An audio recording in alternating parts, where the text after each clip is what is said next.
الاندومي الكوري الاصلي زي ما انتم شايفين اصلي، يبقى احنا اللي نقول عليه اصلي، احنا هنعمله زي الاصلي بالظبط. بس هيعجبكم ان شاء الله. انا حطيت حله في ميه، فيها ميه زي ما انتم شايفين كده، واحط الاندومي الكوري الاصلي. هنحط الصوص بتاعه، هو مش صوص طبعا زي اللي احنا شايفينه، بس احنا نتخيل ان هو صوص عادي. طعمه حلو قوي على فكرة. انتوا طبعا شايفين الديكور مختلف، بس هيعجبكم. ملناش دعوة بالديكور، احنا لنا دعوة باللي هيطلع في النهاية. كيسين اتنين بودر شطة وبودر طعم، اللي هو المفروض يبقى الصوص الاصلي. فانا اول طريقة الكيس الاولاني هحط لكم البودر على المكرونة وهي في قلب الحلة كده، يتعمل مع المية يعني. وبعدين هسيبها تستوي. انا طفيت النار دلوقتي. خلاص هي المكرونة استوت. وحط عليها معلقتين مية او 3. انا حطيت 4 معالق مية عشان بحبها طرية شوية. وبعدين حطيت الصوص هنا. البودر انا كنت حطاه في المية، لكن الصوص انا قلبته هنا. على فكرة هو مش صوص سايب زي صوص والكلام ده، لا، هو صوص بودر برضو. طعمها كان جميل جدا، عجبتني جدا جدا. والشطة تحفة. وعلى فكرة عشان اللي ما بيحبش الشطة كتير، هي شطتها مش كتير زي التاني.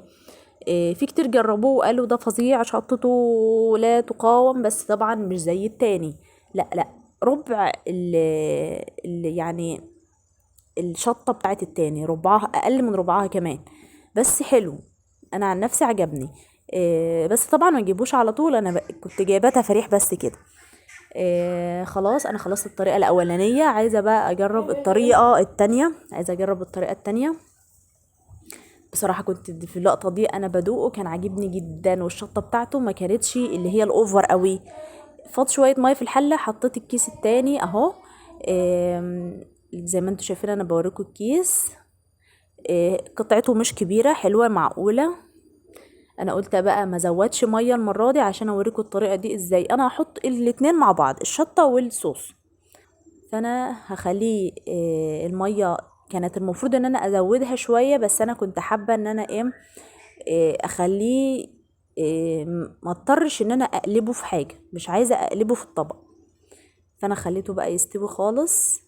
واول ما ميه تنشف، لان الميه مش كتير هتنشف خلاص.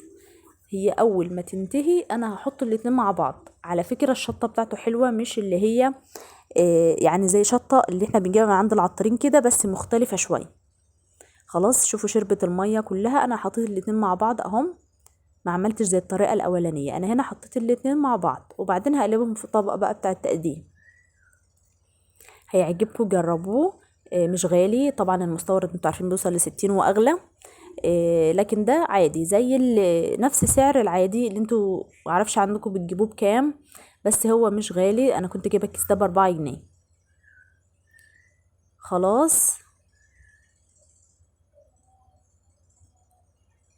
هنقلب كتير لحد ما الصوص يدخل في قلب المكرونه كلها، لان هي تقريبا كده بقت عامله زي المكرونه الاسباجيتي. وعلى فكره هتلاقوها واخده نفس من المكرونه اللي بنعملها في البيت. انا كده قلت لكم الطريقتين والطعم اللي انتوا هتحسوه. شطه مش اوفر، بس حلوه، طعمها حلو. مكرونه مشابهه للي بنعملها في البيت، نفسها جميل جدا بصراحه، عجبني. هاتوها واعملوها، بس اهم حاجه تقلبوها كويس عشان الصوص يتملى فيها كلها. ما تنسوش لايك. مع السلامه.